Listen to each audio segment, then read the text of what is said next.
Hello hello.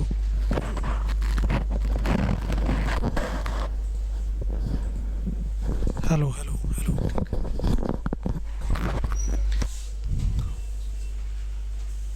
सबको disturb नहीं करना है, लाइव क्लासेस चल रही है। ठीक है, आप अपना अपना प्रिपेयर करेंगे आराम से सो।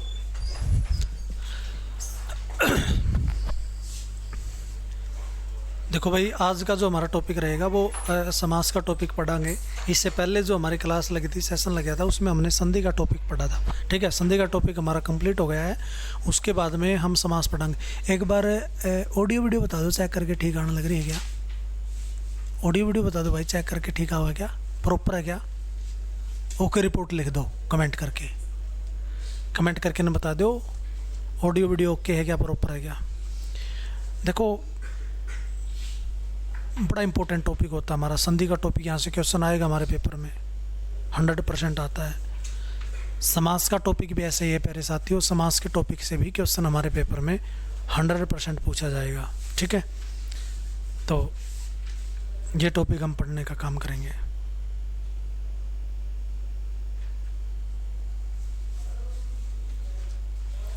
देखो, सबसे पहले हम परिभाषा लिखेंगे। समास का जो शाब्दिक अर्थ होता है वो होता है संक्षेप। क्या होता है? संक्षेप होता है, या फिर इसको हम संक्षिप्त भी बोल सकते हैं, संक्षिप्त भी बोल सकते हैं, संक्षेप या संक्षिप्त। ठीक है ना। तो एक बार इसकी डेफिनेशन नोट कर लो आप।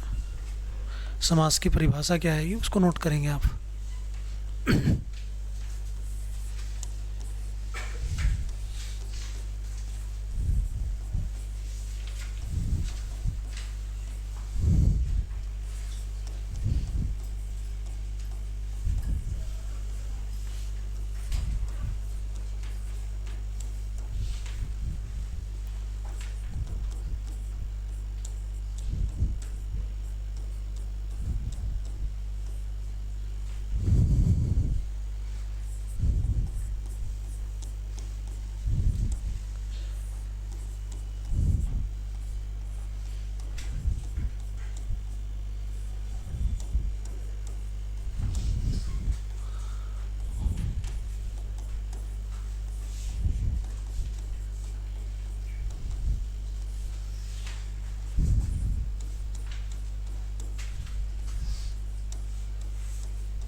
दो या दो से अधिक शब्दों से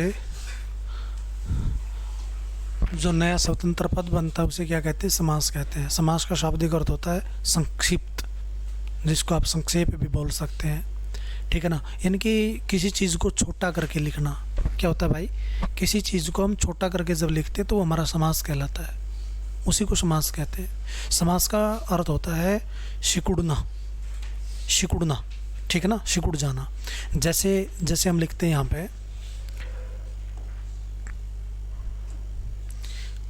राजा का महल, राजा का महल, लेकिन हमने क्या लिख दिया यहाँ पे? सीधा राजमहल। तो ये जो राजमहल है ना, ये हमारा क्या हो जाएगा? ये हमारा समास हो जाएगा। राजमहल हमारा समास हो जाएगा। राजा का महल हमारा क्या हो जाएगा? विग्रह, इसका विग्रह, समास का विग्रह है ये। लेकिन राजमहल हमारा क्या हो जाएगा? छोटा करके लिख दिया हमने। ठीक है, इसी प्रकार से जैसे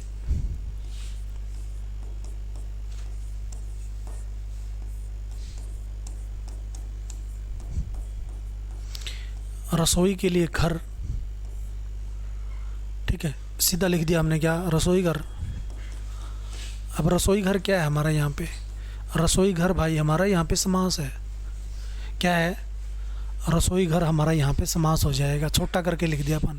एक तो आपने नू बोलना रसोई के लिए घर, और एक सीधा बोल दिया पे रसोई घर, छोटा कर दिया ना। तो इसे छोटा करने का जो हमारा प्रोसेस होता है, छोटा करने की जो हमारी प्रक्रिया होती है, उसको क्या बोला जाता है? समास बोला जाता है। नोट कर लो आप, डेफिनेशन लिख लो कॉपी में अच्छी तरह से। उसके बाद में अगर आप ये बात करेंगे तो उसके बाद में क्या है? उसके बाद में प्रकार आते समास के, भेद आते समास के। कितने भेद होते समास के, उसके ऊपर चर्चा करेंगे।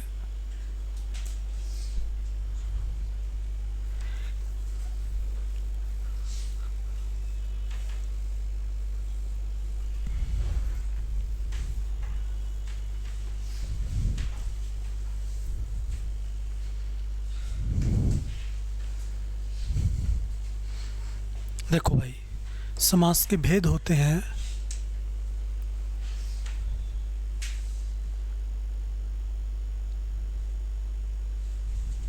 हाँ, छोटा रूप भी कह सकते हैं समास को भाई। समास का मतलब छोटा रूप, छोटा करके लिखना किसी चीज़ को, ऐसा भी बोल सकते हैं।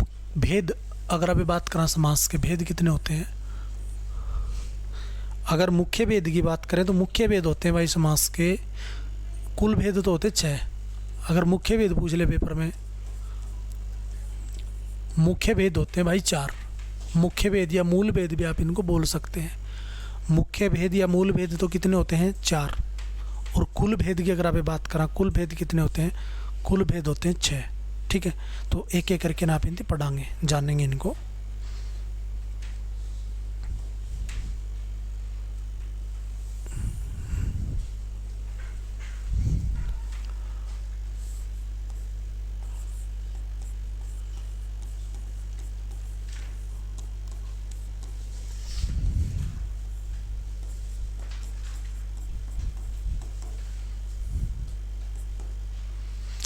अविभाव समास,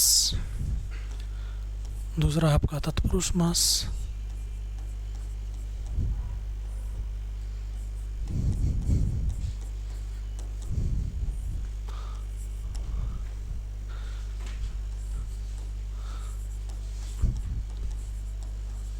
द्वंद्व समास,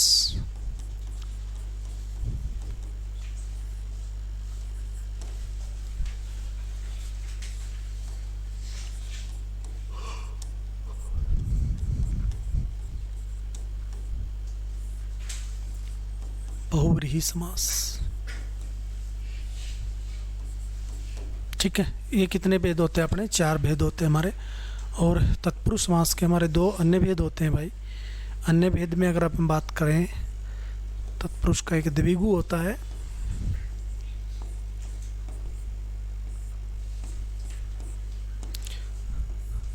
दूसरा होता है हमारा कर्मधारय समास। एक द्विगु होता है, दूसरा क्या होता है, कर्मधारय होता है। द्विगु और कर्मधारय किसके पार्ट होते हैं, ये तत्पुरुष समास के अन्य भेद होते हैं 2। मुख्य भेद जिनको बोल सकते हैं, अन्य नहीं, मुख्य। मुख्य भेद 2 होते हैं, एक का नाम है द्विगु और दूसरे का नाम है कर्मधारय। इसको नोट कर लो आप एक बार, ये लिख लो, नाम लिख लो एक बार, सारे के सारे लिख लो, इनको कॉपी में उतार लो।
देखो फिर, अविभाव, तत्पुरुष, द्वंद्व, बहुव्रीहि 4 मुख्य भेद हैं जिनको मूल भेद भी कह सकते हैं। और तत्पुरुष समास के हमारे 2 भेद होते हैं, मुख्य रूप से एक द्विगु और दूसरा हमारा क्या होता है, कर्मधारय। अब एक एक करके जानेंगे, इनको एक एक करके पढ़ेंगे भाई। अविभाव समास की डेफिनेशन क्या है, कैसे पहचानेंगे किसी भी एग्जाम्पल को कि अविभाव समास का है, तत्पुरुष समास का है, द्विगु का है, कर्मधारय का है, एक एक करके इनको पढ़ेंगे हम। इनकी डेफिनेशन पढ़ेंगे, इनके रूल पढ़ेंगे, और इनके जो ऑथेंटिक उदाहरण होते हैं जो हमारे पेपर में आते हैं रिपीट होने वाले, उनको हम जानेंगे और ट्रिक भी पढ़ाएंगे साथ में। ठीक है, तो चलो स्टार्ट करते हैं, शुरू करते हैं।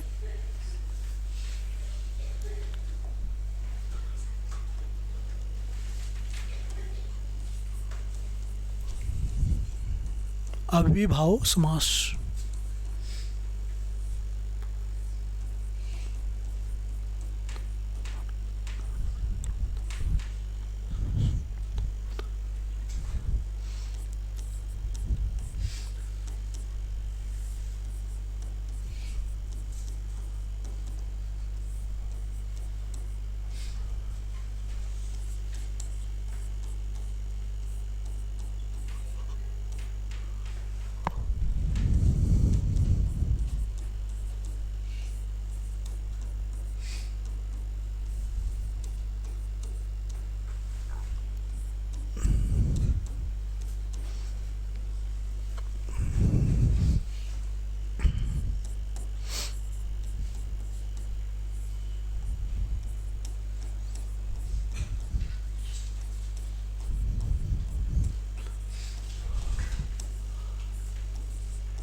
परिभाषा नोट कर लें, उदाहरण देकर के बताएंगे।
आमरण,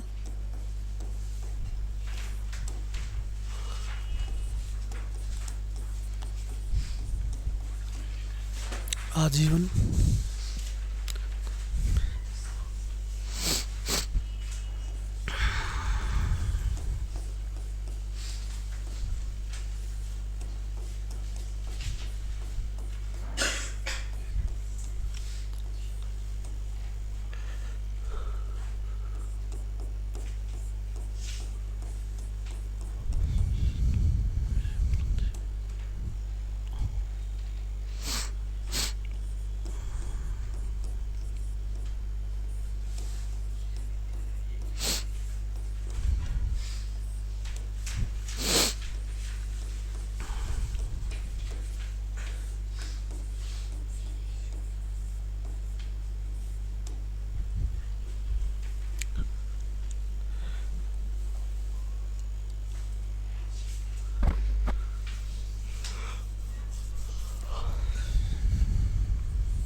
लापरवाह। साथ ही साथ लिखते रहिए इनको कॉपी में आप।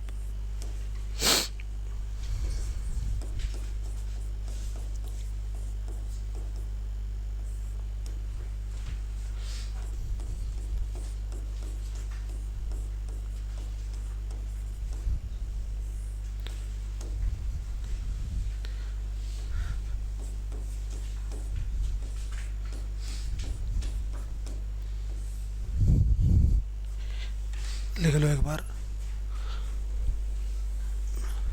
नोट कर लो भाई, कॉपी में लिखो इनको। तमाम एग्जाम्पल अभी भाव समास की मैं ट्रिक भी बता दूंगा आपको, ट्रिक के ऊपर भी चर्चा करेंगे। पहले आप इनको एक बार कॉपी में उतार लो।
क्या कहता है ये, जिस समास में पूर्व पद हमारा क्या होगा, अव्यय होता है। अव्यय वो होता है जिन शब्दों को बदला नहीं जा सकता है। अविकारी शब्द भी बोला जाता है इनको, जो अपने स्थान पर जो के त्यों रहते हैं, जिनमें परिवर्तन नहीं होता है, जो मतलब विभक्ति, लिंग, वचन, काल आदि की दृष्टि से बदले नहीं जाते हैं, जो एज इट इज रहते हैं, उनको क्या बोला जाता है, उनको अव्यय बोला जाता है, अविकारी बोला जाता है। तो इसमें अविभाज्य समास में क्या होगा, पूर्व पद हमारा क्या होगा, अव्यय होगा और प्रधान भी होगा, वो उसी की प्रधानता होती है। पहला पद हमारा अव्यय होता है, उसी की क्या होती है, प्रधानता होती है, वो प्रधान होता है, उसको हम अविभाज्य समास बोलेंगे। यहाँ देख सकते हो आप, यथाशक्ति, यथाशक्ति में पूर्व पद क्या है, यथा है, हमारा अव्यय है, अविकारी शब्द है, बदला नहीं जाएगा, जो का त्यों रहेगा। यथाशक्ति का विग्रह कराएंगे शक्ति के अनुसार, यथा समय का विग्रह कर देंगे समय के अनुसार, यथा योग्य का विग्रह करेंगे योग्यता के अनुसार। बे भी हमारा भी होता है, बेपरवाह बिना परवाह के, बेफिक्र बिना फिक्र के, बेरोजगार बिना रोजगार के, बेसहारा बिना सहारे के। आ भी अव्यय होता है, आ जन्म जन्म तक, आ मरण मरण तक, ठीक है, आजीवन जीवन तक विग्रह कर देंगे। प्रति भी अव्यय होता है हमारा यहाँ पे, प्रति क्या होता है, वे होता है प्रतिपल, पल पल विग्रह कर देंगे, प्रतिदिन दिन दिन विग्रह कर देंगे, प्रति वर्ष वर्ष वर्ष कर देंगे, हर पल, हर भी अव्यय होता है, हर पल पल पल कर देंगे, हर दिन दिन दिन कर देंगे। भरपेट, पेट भरकर कर देंगे, भरपूर पूरा भरकर, इसका अव्यय हम विग्रह कर देंगे। इसी प्रकार से ला इलाज, ला भी अव्यय है, ला इलाज बिना इलाज के, लापरवाह बिना परवाह के, लावारिस बिना वारिस के। निर्व्यय होता है, निर्विरोध बिना विरोध के, निर्दोष बिना दोष के, ये तमाम अव्यय होते हैं। देखो याद रखियो आप, यथा, बे, प्रति, आ, हर, भर, निर, ला, ये तमाम अव्यय जहाँ पे पहला पद आएगा, इनमें से कोई जब आएगा तो हमारा क्या हो जाएगा, अविभाज्य समास हो जाएगा। वहाँ पे हमारा क्या हो जाएगा, अविभाज्य समास हो जाएगा। जहाँ पे पहला पद इनमें से कोई ना कोई मिलेगा हमें, तो इसका मतलब क्या है, अपना अविभाज्य समास होता है। वो क्या होता है, अविभाज्य समास बन जाया करता है। समझ में आ गया। अच्छा, एक चीज़ और ऐड करिए इसमें कि देखियो, शब्द की पुनरावृत्ति, शब्द की क्या होती है, पुनरावृत्ति। जहाँ पे शब्द की पुनरावृत्ति होएगी ना, वहाँ पे भी अविभाज्य समास होता है हमारा। कैसे, ये देखो आप, जैसे दिनों दिन, क्या है, दिनों दिन, रातों रात,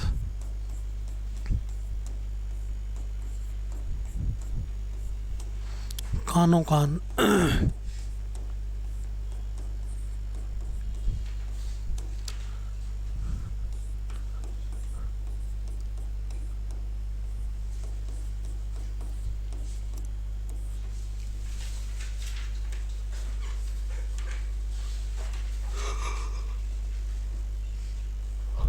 अविभाज्य समास होता है इनमें भी। दिनों दिन का विग्रह कर देंगे, दिन ही दिन, रातों रात का कर देंगे, रात ही रात, कानों कान का कान ही कान, बीचों बीच का विग्रह कर देंगे, बीच ही बीच, हाथों हाथ का कर देंगे, हाथ ही हाथ, ठीक है ना।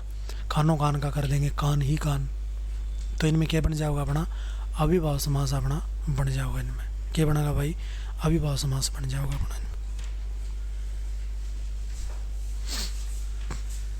उसके बाद में आगे चलांगा पे अविभाज्य समास के बाद में तत्पुरुष समास की बात करेंगे, तत्पुरुष समास पढ़ांगे।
कारक विभक्ति के आधार पर तत्पुरुष के कितने पार्ट होते हैं अपने, तत्पुरुष के 6 भेद हुआ करते हैं। किसके आधार पर? कारक विभक्ति के अकॉर्डिंग तत्पुरुष समास के हमारे 6 भेद होते हैं। कौन से होते हैं वो लिख लेना आपने।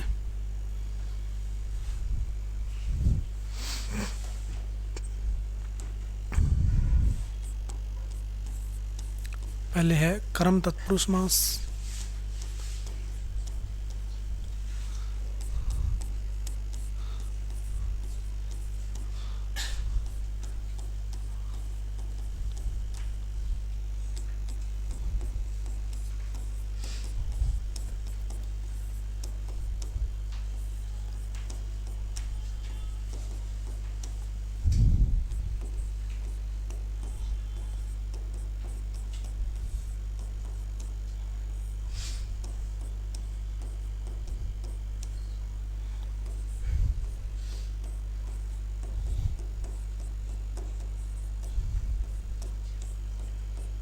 संबंध तत्पुरुष समास। नंबर 6 होता है अधिकरण तत्पुरुष समास।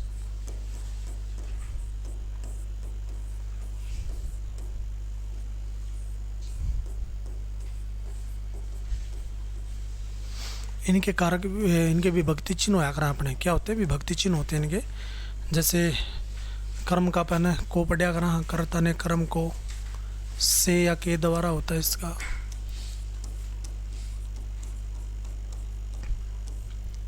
संप्रदान का के लिए लिख लो आप इनको कॉपी में साथ ही साथ। अपादान का से अलग होना,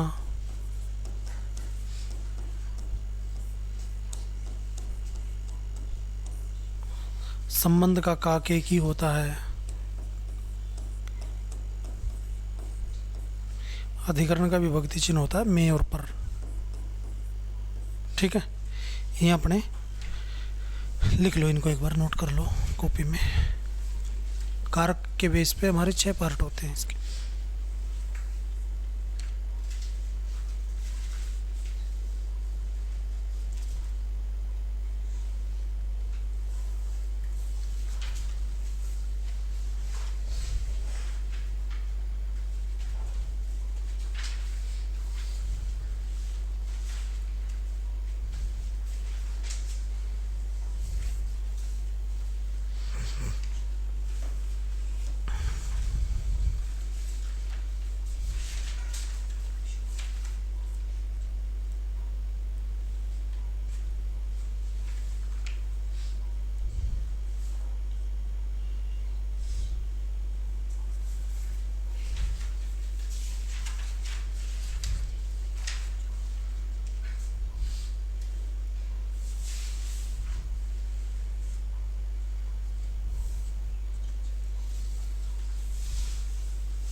नोट कर लेना वैसे भी नहीं। देखो अब समझो इसको क्या कह रहा है, अब समझो इसको क्या कह रहा है।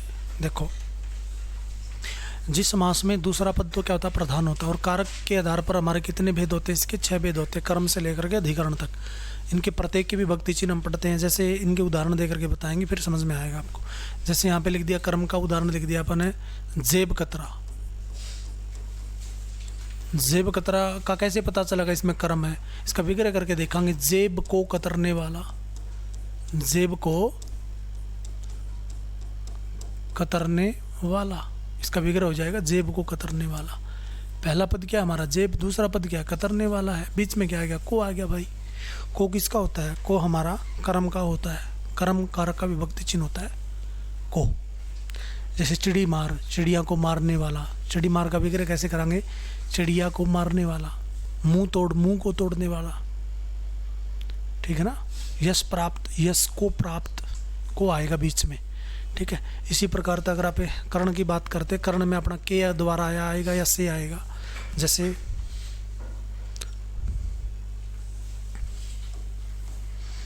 रोगग्रस्त, रोगग्रस्त का विग्रह कैसे करांगे?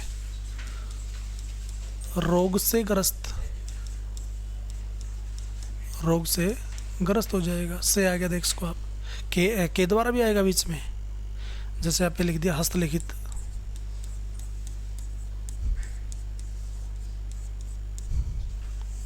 हाथों के द्वारा लिखित। कैसे कराएंगे इसका विग्रह? हाथों के द्वारा लिखित कर देवांगे। संप्रदान का के लिए भी भक्ति चिन्ह आग्रह है, के लिए आएगा दोनों पदों के बीच में। जैसे पढ़ा था अपन है क्या, जैसे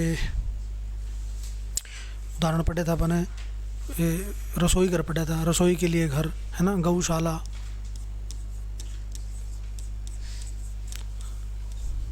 पेपर में आ जाए गौशाला में कौन सा समास, विग्रह करने के बाद पता चलेगा। गौओं के लिए आएगा ना बीच में, गौओं के लिए शाला।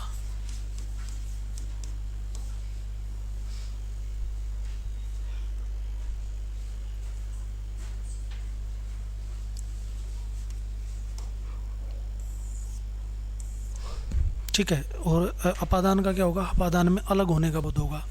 जैसे रोग मुक्त,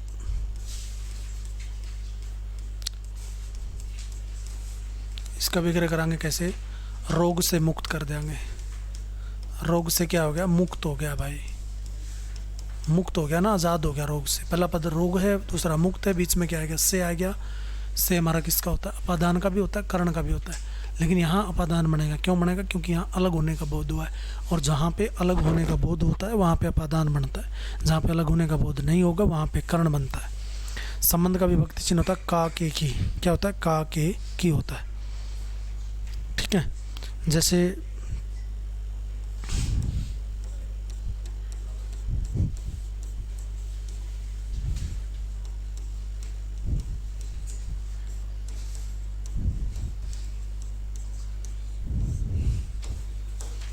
गंगा का जल। ठीक है। अधिगणा में और पर होता है। जैसे स्थिर दर्द,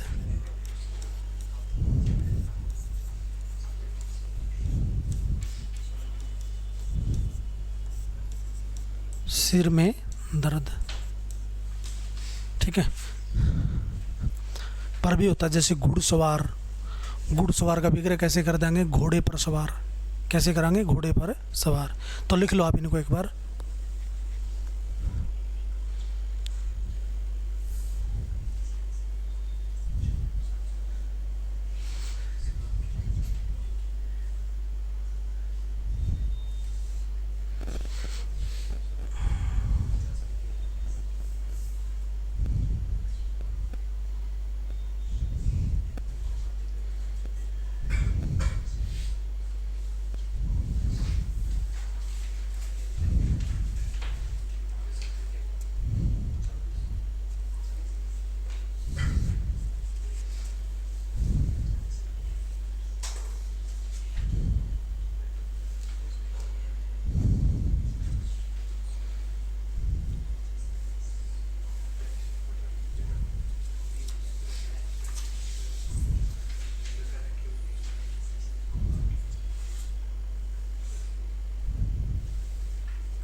लिख लिया ना भाई। तो ये हमारे 6 भेद होते हैं किसके? तत्पुरुष समास के, कारक विभक्ति के आधार पर। उसके बाद में तत्पुरुष समास के हमारे 2 मुख्य भेद भी होते हैं।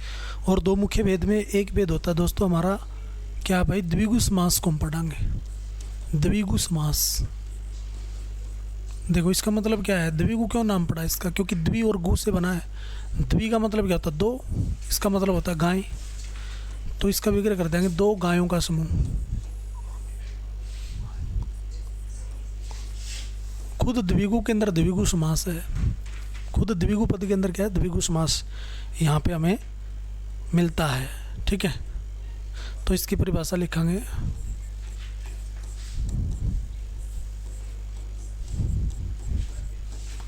इसमें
शताब्दी है, जैसे शताब्दी,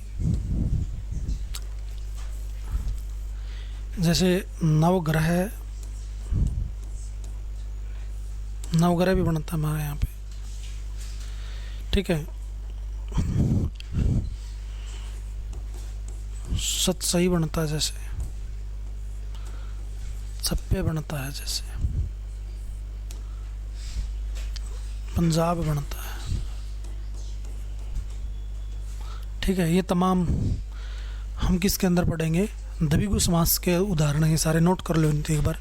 द्विगु समास के क्या पढ़ेंगे, द्विगु समास के उदाहरण है, और इनमें कुछ हमारे कॉम्प्लिकेटिव शब्द भी हैं, उनके ऊपर विशेष तौर पर हम चर्चा करांगे। भाई कौन से इनमें कॉम्प्लिकेटिव है जो हमारे पेपर में बार बार रिपीट होते हैं, उनके ऊपर भी अभी चर्चा करांगे। नोट कर लो आप इनको एक बार, लिख लो।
लिख लिया ना। देखो इसके अंदर क्या कहता है ये, सर द्विगु समास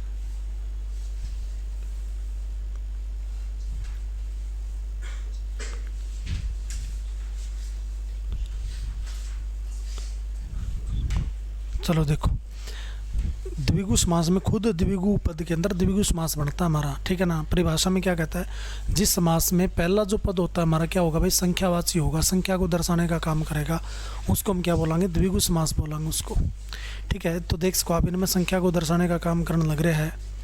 जैसे आप पे पढ़ा चौराहा, 4 महीने 4 होता है, 4 राहों का समूह, चौमासा 4 मासों का समूह, 4 पाई 4 पायों का समूह, सप्ताह 7 दिनों का समूह, शताब्दी 7 अब्दों का समूह, नवग्रह 9 ग्रहों का समूह, सतसई 700 दोहों का समूह, छप्पे 6 पदों का समूह, पंजाब 5 नदियों का समूह। ठीक है, इन सभी के अंदर क्या बन जाता है, द्विगु समास बन जाता है, क्योंकि पहला पद संख्यावाची होने के साथ साथ क्या दर्शा रहा है, पहला पद हमारा संख्यावाची होने के साथ साथ समूह की हमें जानकारी दे रहा है। तो क्या बन जाएगा इसमें द्विगु समास बन जाएगा। ठीक है, अब मैं आपसे पूछने लग जाऊँ इसमें कौन सा है, तो आपने पता चल जाएगा मुझे। जैसे यहाँ पे लिख दिया अपन है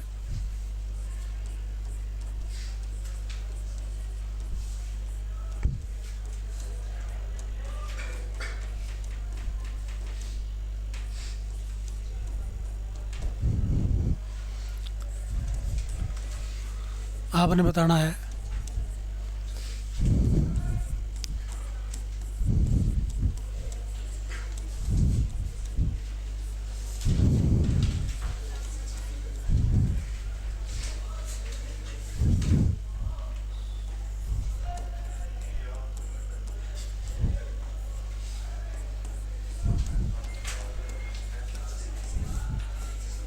बताओ आप कमेंट करके ने कौन सा समास बनेगा इसमें। चतुर्दश में बताना है, चतुर्दश में कौन सा समास आएगा। ए द्विगु, बी कर्मधारी है, सी द्वंद्व और डी है अपना बहुव्रीहि।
देखो इसमें गड़बड़ करोगे ना, चतुर्दश में कई इसमें द्विगु समास बताने लग रहे हैं। द्विगु नहीं होगा इसके अंदर भाई, इसके अंदर द्विगु नहीं होगा। द्विगु में तो कंडीशन क्या है अपनी, पहला पद अपना क्या हो, संख्यावाची हो, समूह का बोध कराए, यह कंडीशन है ना। लेकिन इसमें क्या हो रखा है, इसमें तो दोनों पद ही संख्यावाची हैं भाई। क्या है, दोनों पद ही संख्यावाची। और जहाँ पे दोनों पद संख्यावाची होते हैं वहाँ कौन सा समास बनेगा अगर अपना, वहाँ द्विगु नहीं बनेगा भाई। वहाँ तो हमारा जो समास बनेगा वो कौन सा बनेगा, द्वंद्व समास बनता है। वहाँ क्या बनता है, द्वंद्व। तो इसमें सी ऑप्शन अपना सही उत्तर हो जाएगा। द्वंद्व समास का उदाहरण हमारा ये किसका है भाई, द्वंद्व समास का उदाहरण हो जाएगा। ठीक है ना। तो इस तरह के उदाहरण बड़ा परेशान कर सकते हैं आपको पेपर में। चतुर्दश का विग्रह कैसे कराएंगे, देखो चतुर्दश के अगर आप विग्रह की बात करें, विग्रह देखो इसमें दोनों ही पद संख्यावाची, इसमें तो चतुर्दश का विग्रह कराएंगे 4 और 10, 4 और 10। पहला पद भी संख्यावाची है, दूसरा भी संख्यावाची है, दोनों पद ही संख्यावाची। इसमें तो जहाँ पे दोनों पद संख्यावाची होते हैं भाई वहाँ द्विगु नहीं बना करता। वहाँ कौन सा बनेगा, वहाँ पे हमारा एक प्रकार से द्वंद्व समास बनता है। चतुर्दश है, पंचदश है, सप्तदश है, अष्टादश है, नवदश। हाँ 19 में नहीं बनेगा, 19 में हमारा अविभाव समास चला जाएगा, क्योंकि उन इसके अंदर क्या हमारा, उन इसके अंदर हमारा अव्यय है। अगर पेपर में 19 पूछ लेना, 19 में कौन बना, क्योंकि 19 में पहला पद क्या है, उन है भाई। उन हमारा क्या होता है, उन हमारा अव्यय होता है प्यारे साथियों, अव्यय है ये। तो इसमें पहला पद अव्यय होने के नाते इसमें क्या बन जाएगा, अविभाव समास बन जाएगा 19 में, जहाँ पे उन स्टार्टिंग में लगेगा। 19 है, 29 है, 39 है, 49 है, 69 है, इनमें तो बनेगा अविभाव समास। ठीक है, जहाँ दोनों पद संख्यावाची होंगे वहाँ बनेगा आपका कौन सा, द्वंद्व समास। जहाँ पे केवल एक पद संख्यावाची होगा, समूह का बोध नहीं कराएगा, वहाँ बनेगा बहुब्रीहि। जैसे एक दंत है, एक दंत में पहला पद संख्यावाची है, समूह का बोध नहीं करा रहा, तो क्या बनेगा इसके अंदर, इसके अंदर आपका बन जाएगा एक प्रकार से बहुब्रीहि समास। ठीक है, तो साथियों ये ठीक है, तो आज के लिए इतना ही पढ़ाएंगे, बाकी नेक्स्ट सेशन में इसको कंप्लीट करने का काम करेंगे भाई।